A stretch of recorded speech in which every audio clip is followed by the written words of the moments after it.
Hi friends, இன்றைக்கி டே 19ஓட class பார்க்கலாம். So இன்றைக்கும் வந்து ஒரு லோடிங் ஸ்டிச் தான் நம்ம பார்க்க போகிறோம். நான் முதல்ல சொன்ன மாதிரி லோடிங்காக நம்ம வந்து எப்படி ஸ்டிச் பண்ணணும்னு சொல்லியிருக்கேன். நான் இங்கே க்ளூ போட்டும் ஒட்டலாம், பட் அது டைம் டேக்கிங்காக இருக்கும். அதனால நான் வந்து இப்படி ஸ்டிச் பண்ணுறேன். இந்த மாதிரி ஸ்டிச் பண்ணோம்னா ஒரு 2 மினிட்ஸில் நம்ம ஸ்டிச் பண்ணி முடிச்சுட்டு நம்ம டேரெக்டாக லோடிங்க்கு போயிடலாம். அதனால தான் நான் க்ளூ போடலை. உங்களுக்கு டைம் இருக்குது அப்படின்னா நீங்கள் க்ளூ போட்டு ஒட்டி கூட நீங்கள் இது பண்ணலாம். ஸோ நாட் எடுத்துக்கோங்க.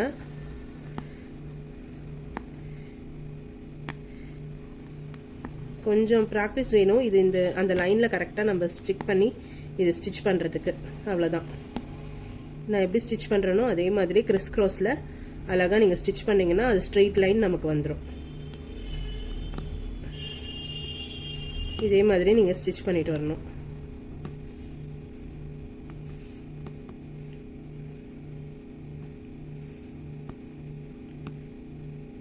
ஸோ நம்ம ஃபுல்லாக இதை ஸ்டிச் பண்ணிடலாம். ஸ்டிச் பண்ணிவிட்டு நம்ம பார்க்கலாம். இந்த லோடிங் ஸ்டிச் எல்லாமே உங்களுக்கு வந்து நெக் லைனில் நீங்கள் யூஸ் பண்ணலாம். ரொம்ப அழகாக இருக்கும்.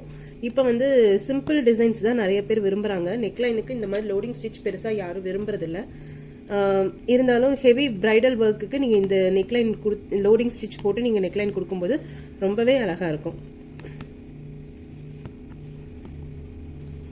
ஸோ அதனால தான் சரி பேசிக் ஸ்டிச்சஸ் நம்ம சொல்லி கொடுக்கணுன்ட்டு நான் இந்த ஸ்டிச்சஸ் சொல்லி கொடுத்துட்ருக்கேன்.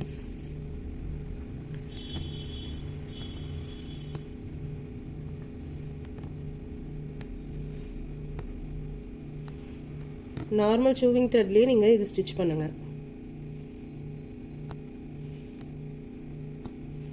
ஸோ இது ஒன்ஸ் பார்த்து நம்ம ட்ரை பண்ணால் வரும்னு நினைக்க வேண்டாம். நீங்கள் போட போட தான் உங்களுக்கு கன்ஃபார்மாக வரும்.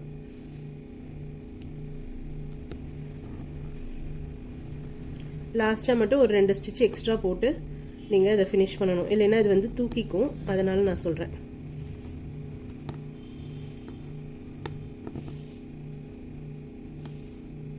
லாக் போட்டு நீங்கள் ஃபினிஷ் பண்ணிடலாம்.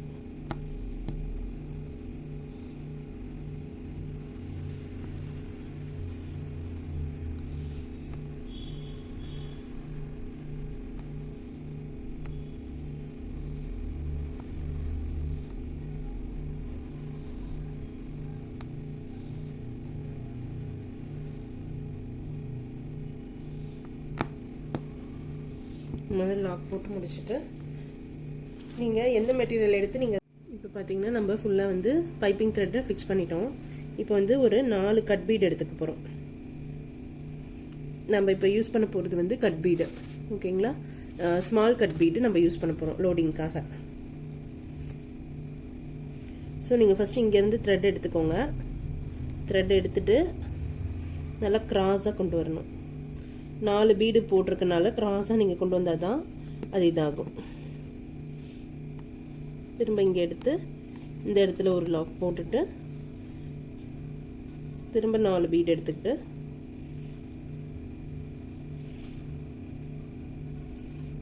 இந்த மாதிரி. அப்போ தான் இது அழகான லோடிங் மாதிரி நமக்கு தெரியும். இல்லைன்னா லோடிங் மாதிரி தெரியாது. நீங்கள் நல்லா கொஞ்சம் கிராஸாக எடுத்துக்கணும். 4 பீடு வந்து அப்படியே மேலே படிஞ்ச மாதிரி இருக்கணும். ஸோ அப்படி போடும்போது தான் அது வந்து நமக்கு லோடிங் ஸ்டிச் மாதிரி தெரியும். இது கட் பீடுங்கிறதுனால உங்களுக்கு வந்து அங்கங்கே இப்படி ஓப்பன் அப் ஆகிறதுக்கு சான்சஸ் இருக்குது. அதனால தான் நான் கொஞ்சம் க்ராஸாக எடுத்துக்கோங்கன்னு சொல்கிறேன்.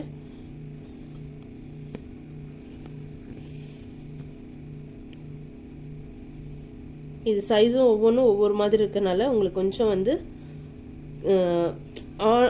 ஆடாக தெரியும். ஆக்சுவலாக ஈவனாக ஒரு அழகான லோடிங் மாதிரி வராது. அதுக்காக தான் நம்ம 4 பீட் எடுத்து கிராஸாக இப்படி போட்டுட்டு வரோம். அப்படி போடும்போது நமக்கு அது நல்லாயிருக்கும்.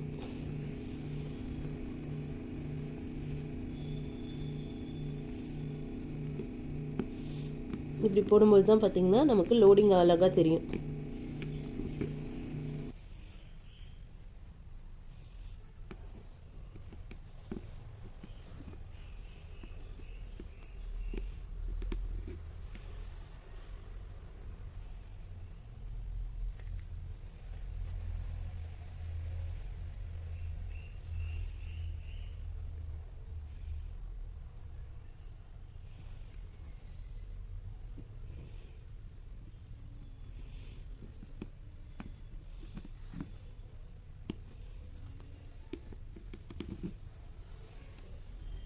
பாருங்கள் எவ்வளோ அழகாக நீட்டாக வந்திருக்குன்னு. இதை ஃபுல்லாக இப்போ உங்களுக்கு ஃபினிஷ் பண்ணிவிட்டு நான் காட்டுறேன். அப்போ உங்களுக்கு இதனோட ஃபுல் லுக் தெரியும்.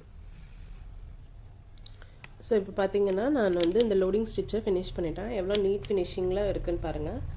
ஸோ கட் பீட்லேயும் இந்த மாதிரி நீங்கள் லோடிங்கை ட்ரை பண்ணலாம். ஓகேங்களா?